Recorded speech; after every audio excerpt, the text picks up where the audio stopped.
Hi, everyone. My name is Becky Robinson. Welcome to the Daily Connection. We're so glad that you're joining us today. I'm really excited to have a conversation with my friend Eileen McDargh about resilience in the time of disruption. So welcome, Eileen. Thank you. I'm glad to be here. So as you're joining us today, we hope you'll take a moment to find the chat. And you've probably heard me say this 100 times by now, but use the drop-down menu to select all panelists and attendees so that as we chat with each other, we can all see your comments. And as I've been doing each day when we start the Daily Connection series, I will ask you, what are you grateful for today?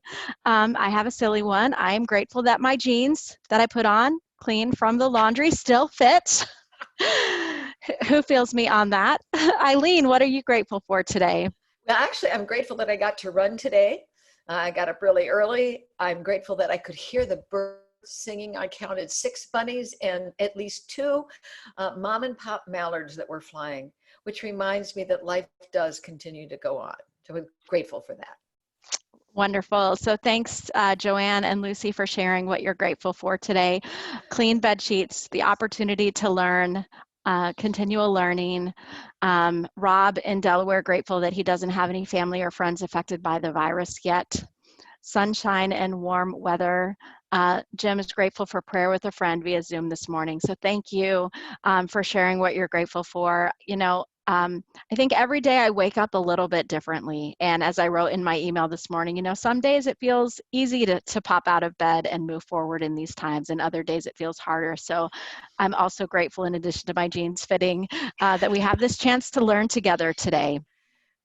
And we welcome you to share comments and interaction in the chat throughout today's event.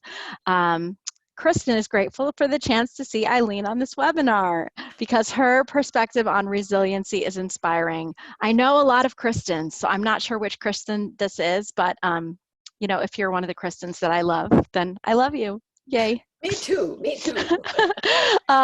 So silly. So Eileen, as we get started today, you know, we have been hearing a lot about the importance of things like resilience and endurance in these difficult times. And I'd love to just start out by getting your perspective and hearing from you about how you define resilience. And also, as you share that with us, some perspective on whether it's really possible for us to build resilience. All right. Well, first off, words are incredibly important. The use of the wrong word versus the right word is the difference between lightning and lightning bug. And so when I think of resilience, I define it very differently than the dictionary does. In fact, than most people who write about it. The dictionary definition basically is to be able to come through quickly. They actually use the word quickly through challenge. First off, I don't think there's anything quick about many of the challenges we face. But the second definition basically is what most people would say. It means to bounce back. I do not believe that is an accurate definition for human beings. There is no such thing as bouncing back. In fact, Becky, you said that just a couple minutes ago. You said you wake up differently every morning. What we're experiencing right now, do not think that you're going to go back to the way life was. There is no such thing as going back. So let me define resilience. Resilience is about growing through challenge or opportunity. So we end up wiser, smarter, and or stronger on the other side. And ultimately, what helps us be resilient is energy management. Do we have the mental, emotional, physical energy to grow through? There's no time frame to it, but I also think that resilience is a life skill, and like any skill, you have to work at it. It doesn't just happen overnight. It's kind of like going to the gym. You don't start picking up 50-pound weights if you've never lifted anything. So you work at it. And then your other question about, well, can we really develop this? There is some research that says some people are more resilient than others, and it has to do with the synapses in their brain. However, after 20 years of research, we also know that we can in fact learn to be resilient, because what we know in neuroplasticity is that the brain can create new patterns that are far more powerful. And so one of our jobs, if we really choose to be resilient, is to how do I constantly begin to recreate ways that are more optimally fit for me to grow through. At the same point in time, what are the things that I am saying? What are the things that I'm doing that deplete my energy? That at the end of the day, I can't make it through. And we want to identify those too. Because again, I'm going to retrain my brain to how in fact do I think and therefore act differently in a world that will constantly be disruptive. Well, thank you so much, Eileen. And I want to dig a little deeper on this idea of energy management because this resonates with me so much. And I'm not sure if it was in the email or on Facebook, but one of the things I said about you, Eileen, is that I love your energy. You know, we've met in person, I've seen you on the stage. And for those of you who have not had the pleasure of meeting Eileen in person, she is like full of energy. I think, you know, one of the reasons I'm probably drawn to that is because people say similar things about me, although I think your energy is something, you know, unique and individual to you. But I would love to talk about, Eileen, you know, I've seen, you know, people posting on Facebook or emails I've received like, oh, you know, this crisis, this time, it's so exhausting. You know, I feel a certain level of fatigue, unlike any, besides maybe pregnancy, that I ever experienced in my life. And so I'm wondering, you know, what is it about this crisis that seems to be causing us to feel such a depletion of energy? Why does everything feel so much more difficult? And, you know, what ideas do you have about how we can manage our mental, physical, emotional, spiritual energy? Okay, that's a great question. And I'm going to go back to language, to the words that we use, because I think some of them are the wrong words. For example, we talk about social distancing. That is the wrong word. It's not social distancing, it's physical distancing. What we need is social connection. When we feel that the world is surrounding us, this is the time we need to come together. That's why there's such value, Becky, in what you decided to do, is that every day you provide a forum to allow people to come together. I love the fact that I'm looking into your eyes, and as far as I know, I'm looking into the eyes of everyone else who is here. So first and foremost, let's call it what it is: physical distancing, but we seek social connection. When we have no social connection, then we feel alone. And if you think about it, when you are alone, you have no other options but to dwell within your own head, which can drive us down. The second thing that I think exhausts us, again, is back to the language. I did a session yesterday, and it was about pandemic panic. Well, when I say the word panic, also we go, oh, yeah, it's a panic. I mean, face it. How many people really needed to go out and buy 9,000 rolls of toilet paper? Something created this. Oh, yeah, it is. It's panic. Quick, quick, quick. And so without slowing down and saying, wait a minute. As far as I can tell, this is not a virus that causes diarrhea as much as it has to do with breathing. So what is this panic? So let's call it, it's a crisis. Without a doubt, it is a crisis. But let's not say panic. Then the other thing, I think, again, it goes back to language. I believe that, and I'm talking to myself as I talk out loud. This is something I've worked on and I still don't have it yet, is to listen to the words that we say to ourselves within this environment. And actually, I really object to the word that this is a war. Because when we say it's a war, all of a sudden, all of the images connected with war just become huge. We are in a crisis situation. We are trying to figure out how to move through this thing, how to handle this crisis. But a war, I think it's the wrong word. But here's another word that I think, and this is the one I'm working on for myself, is to substitute the word choose to for have to. You didn't have to start this daily connection, Becky. You chose to. When I begin to say, I choose to do this, now I'm saying I'm in control rather than the rest of this world out here. I didn't have to come on this. This is my choice. I don't have to stay physically distanced. It's my choice. So listen, just watch yourself. I don't have to do, but I'm choosing to do it. So when we begin to think about how do I begin to feel more powerful when everything seems out of control, is to say, what are my places of power? Where is it that I can choose to do different things? Now, I know you're a triathlete, Becky. Oh, just a marathoner, not a triathlete. A marathoner, excuse me, that's 1/3 of a triathlete. I run, but I'm not going to be a marathoner. But your choice, Becky, I'm choosing to go outside. Where you live right now, I know you have a lot of land around you. So you choose to go outside. You choose to breathe in air. And, okay.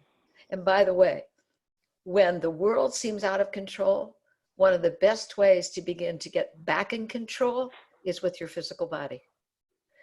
That's the way I can begin to see things. Like when you said you could fit in your jeans, you only put on 1 pound. So you're watching your physical body. So everyone who's listening to this, what are some of the choices that you make that can allow you to physically feel that your body is responding? And that's everything from nutrition to exercise. My gym is closed, but there's all kinds of options that are out there that I can put on the laptop, and I can do, Pilates on the floor, or, a plank over here, nutrition and sleep. And think about this. The way we have all worked up until this time is, for many of us, we work until the point of exhaustion. Which is why my new book that you are going to help me with, coming out in August, is called Burnout to Breakthrough. In May of this past year, the World Health Organization declared burnout globally an occupational hazard. I mean, this listed up there along with illness. It's because we were working so hard. Now, let's see what our choices are, because regardless of where we sit, for most of us, we've been given back something that is very precious, which is the gift of time. We might not have wanted that time, but what are the choices I can make for myself now within this gift of time? So you asked a really important question, Eileen, and I'd love to invite everyone to find the chat again, use the drop down for all panelists and attendees, and tell us about some of the choices that you're making to feel good about your physical body. So tell us about your exercise, your nutrition, your sleep choices, and how that's helping you to manage your energy through this crisis. We'd love to hear from you in the chat. Yeah. Really good. Any other thoughts about energy management? Eileen, I'm particularly curious about managing emotional energy, when there are so many ups and downs. Mm-hmm. Mm-hmm. Well, let's go back to this emotional energy, because it can either be a drainer or what I call a maintainer. When it is a drainer, it's when we get into this place of negativity. And negativity comes when we beat ourselves up. Could have, would have, should have. And we frankly live in the past. Why did I do it that way? That was really so stupid, Eileen. Why did you do this? How come you did?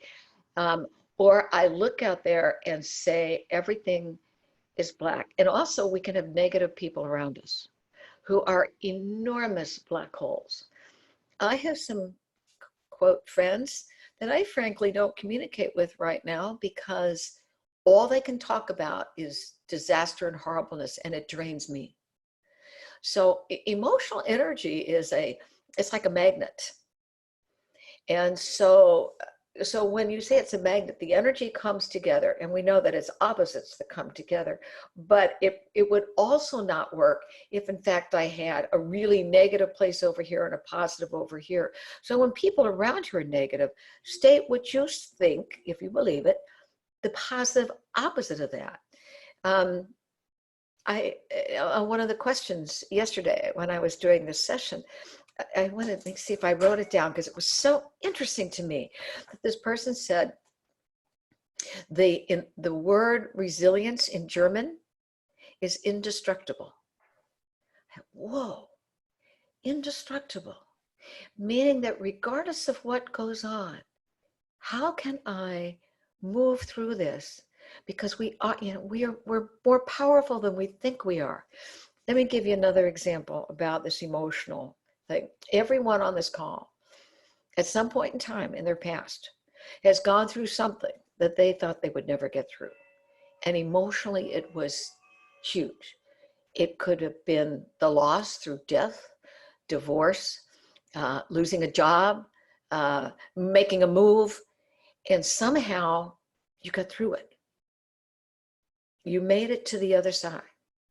There were some strengths that you used in that. And I'd like to suggest that you can put it out of your head and write it down on a piece of paper, put it in your journal. I keep a journal. What were the strengths that you used then? Because you still have those strengths now that you can use. Does this make sense, Becky?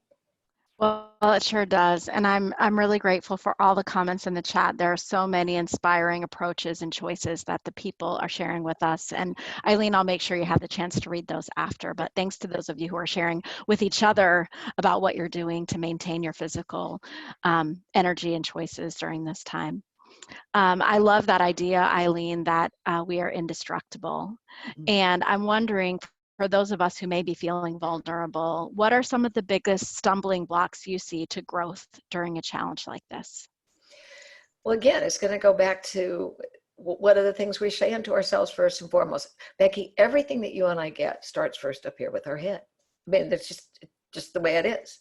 So let me use an example from my own life. I'm going to take it out of this pandemic right now. I cared for my mom during the last 6 years of her life. Mom was an incredible, resilient woman.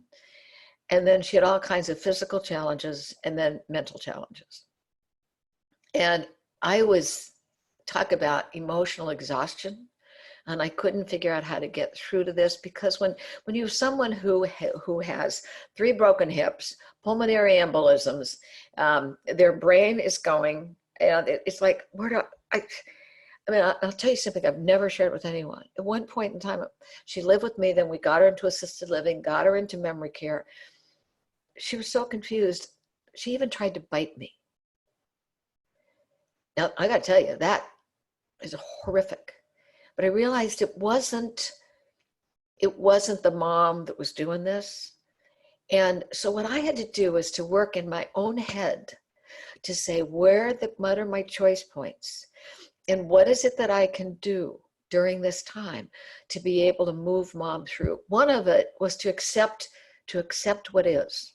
You see, we can either say it's going to go away, but the truth of the matter, it is what it is right now. I need to accept it. And then I had to say to myself, where are the choice points? And I realized that mom was making choices, whether she knew it or not, that I could not influence. The only thing I could do is, how could I meet her where she was, and in a way that felt honoring for her and for me. The other thing that got me through, frankly, was humor. Mom was up and down so much like this. 1 minute she's dying, 1 minute she's not, 1 minute she's dying, 1 minute she's not. I called her Yo-Yo Ma. Every time my sister and I say, are you going to come down and see Yo-Yo Ma? We would find things that we would laugh about, because if you didn't laugh, you would cry. I mean, I think that's one of the things we're seeing right now, that there's flipping back and forth across the internet. Are cartoons, or are jokes, or things that people are doing, because you know what?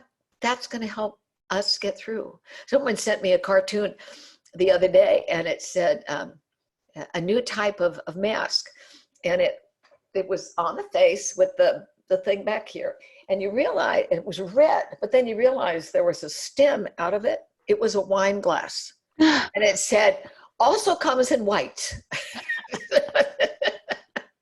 I mean, you gotta laugh, even for a second. You have to laugh. So I think that's really important, you know, when we go through this time. Certainly so. I'd love to know, and maybe you can see it on those chat, what people are throwing that is allowed right now is helping them move through. Because when I say it's social connection, you know, right now we're connecting with people oftentimes that we haven't connected with in a long time, and other people have ideas to share with you. You don't have to stay in your own head, but tell me what you know. Tell me what you've learned. So Becky, what helps you? Wow, that's a great question. What helps me? I think trying to stay in each day and each moment is helpful to me. I get a bit paralyzed when I try to think about, okay, well, what's going to happen in May or June or July or September? But just to focus on, okay, how am I going to show up today? What can I do today? How can I love on my daughters today? And I apologize for the background noise. My husband is a law enforcement officer and decided that this is a good time to shoot his gun. So if you hear any I didn't hear gunshots, it. oh, good, good. I'm so glad you're not hearing it. I'm like, oh, I've been on mute. I don't want everyone to hear my background noise. So staying as focused as I can on one day at a time is something that's helping me. Powerful. Thanks. That's powerful. Yeah, and I wanted to just reference quickly from the chat, Eileen, that Carol wanted to thank you for sharing your story about your mom, that she's a caregiver now. So I think, if we could for a moment talk about this challenge of, we're not only navigating life right now, many of us are also navigating work. And so as it relates to showing up with resilience and growing through crisis in the workplace, do you have any recommendations for people at work, whether they're leaders or individual contributors, on how to help others around this area of resilience? I think I'm going to go back to the word connection. That's, if you think about it, energy is about connection. If you turn a key in your car and there is a connection that goes out to the battery, if it's a good connection, you get to move forward. That's energy. If it's a bad connection, the battery's drained and you don't move. So right now, particularly in this time, I think we need to say, how do we stay connected with our team members? And what we're doing right now through this Zoom chat. I heard there's one organization that they gather the team together, and I don't know whether it's this forum, this platform or something else, in the morning, and they check in with each other. And they call it, I'm gonna have to spell it. It's called Brutiful Morning, B-R-E-W, Brutiful Morning. So you come with your brew, you come with your cup of coffee, and you are around each other and you check in. How are you doing? And it's not just how are you doing, but one of the things I think, and this is going to change the face of work, is that we don't connect with each other when we're in the traditional workplace. We have our offices, we have our email, we have this. Well, now that we connect in these ways, we are connecting in a more intimate way, which says, I want to know you as the person, not you as the title, not you as the role. So like right now, Becky, I'm looking in your house. I see you got a staircase that's up there. You're probably on the second floor, I'm guessing. There she goes. I'm in my loft. She's in her loft. All right. Well, welcome. Here's my office. Welcome to my office. This tells you a little bit more about me. You'll see I've got flowers. I've got actually it's a little fairy that's flying over here. I've got the books hanging. It says something. It says something about me. Some photos of your loved ones. That's it. Pictures of my loved one. There's some plaques, so I'm not big about trophies and awards and that stuff. I say thank you very much, and then I probably get rid of them. Because once you've done that, it's over. It's the past.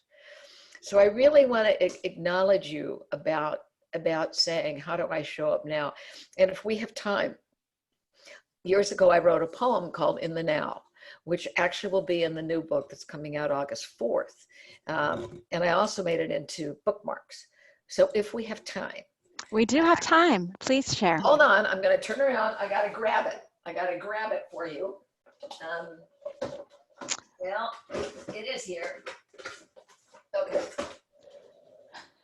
Because I think this is what you said was more valuable than anything that I would say. Is that really? Yeah. And here's why. That's crazy. The only place that we have power is right now. It's not 8 o'clock in the morning anymore. It's not 6 o'clock at night. It's now. And so, in fact, Becky, you can fill in the blanks for me. And I call this In the Now. The day is here upon us. Today is all we've got. This moment holds eternity, but oh, our minds are fraught with thoughts of what we should have done, mistakes of yesterday, recalling wrongs, reliving deeds, and words that went astray. Or or else we go through motions while our thoughts zoom far ahead of things to do, of meetings hence, of possibilities we dread. We eat our food in hurry, we kiss our loves in haste, we blink at dawn, we glance at moon. There is no time to waste. Our calendar is crammed with future things we have to do. We make our list, we see the length our day is never through, and when each year is over, we dismay at all that's past. We shake our head and wonder, how did time go by so fast? We cannot slow the march of time, and yet there is this plan. If we would live in present now, we'd find a peace at hand. Be present, fully present in each action that we do. Stay mindful, fully mindful of the life around us too. Let the future be the vision, but this moment counts, and how. Eternity is in it. May we learn to live in now. Wow, Eileen, that is so powerful, and I appreciate you sharing it with us. I think if it's possible, I'd like to find a way to share it in our email tomorrow morning. Okay. And thanks to Rachel. She said, wow, that poem is so powerful and really resonated with me. Really makes you think about what we prioritize and how we can live more meaningfully. And our friendship bell says, great poem, and what a perfect pin to wear a butterfly. So do I have time to tell you my butterfly story? You do. You have time. Tell us. All right. I'm going to tell you the butterfly story, because when we're going through all of this, sometimes it seems dark and gloomy. And this butterfly reminds me that when we think it's bad, it's not as bad as you think. And the incident is, I was with Mom for the last 12 hours of her life, laying in bed and holding her. She, by this time, had a stroke that took out her entire left side. And Mom was a pilot in World War II. And I kept through the night giving her little kisses and saying, Mom, this is a butterfly. I mean, this is a cocoon. Get rid of this. Go fly. Go be a butterfly in God's garden. My twin brother was underneath the hospital bed asleep. My sister was a cell phone away. And about 5 o'clock in the morning, I woke up and I realized her breathing had changed. And I hollered at my brother and said, quick, take my place, take my place. And I frantically dialed the cell phone and got Susan on the speaker. And so we surrounded Mom, and she passed. And a couple hours later, I walk outside and I've gotten a call from my assistant. And I'm telling her what happened. I said, Bonnie, there's a butterfly. There's a monarch butterfly. Well, Eileen, don't you know? The butterfly is the sign that the soul has made the transition. Well, no, I've never heard that. Indigenous people believe that. And by the way, don't be surprised if you see coins at your feet. Coins, why? I don't know. I just heard that too. When somebody passes, you'll find coins. Well, later that day, my twin brother and I are holding hands, walking down to my beach. I live in Dana Point. And I'm telling him about the butterfly. And all of a sudden I look down, and Becky, there was a quarter at my feet. Oh my goodness. I picked up the quarter and I said, okay, Mom, you got the twins. All I need are 2 whales going south. We got to my bluff top here on the Pacific Ocean. Becky, there were 2 whales going south. Wow. You can't make this up. And I realized that when we think it's a period, it's a comma. And since then, I have raised monarchs outside with milkweed. So this reminds me that there is always, what we think is a cocoon and it's dark, there is always hope. Thank you so much, Eileen. So unfortunately, now we are out of time, but I want to let folks know how they can stay in touch with you, Eileen. And Kelly will be sharing in the chat a link to a special resilience-free assessment, something. It is a report. Thank you. Sorry about that. And we also want to share with you that Eileen does have one book on resilience that you can buy now called Your Resiliency GPS, and we'll put that link in the chat. And then she has another book on resilience coming in August, From Burnout to Breakthrough, and I hope you'll stay tuned to hear more about that from me. I can also order it pre-publication on Amazon. Indeed. And so, Eileen, thank you so much for sharing your heart with us today, your stories. And I know that we all have benefited from your openness. And I'm going to let you have the last word if there are any parting thoughts for the folks who have joined us today. You know, I think I would just share the wisdom of Howard Zinn, a philosopher, who said, "To have hope, you do not need certainty. All you need is possibility." And I think right now, with what's going on, we are seeing a possibility to come together as a community, as a nation, as a world. Forget all the other crap that's out there, the politicians that want to do whatever they want to do. We as people can find ways to become the global neighborhood that I believe we need to be. Have a great day. Thank you.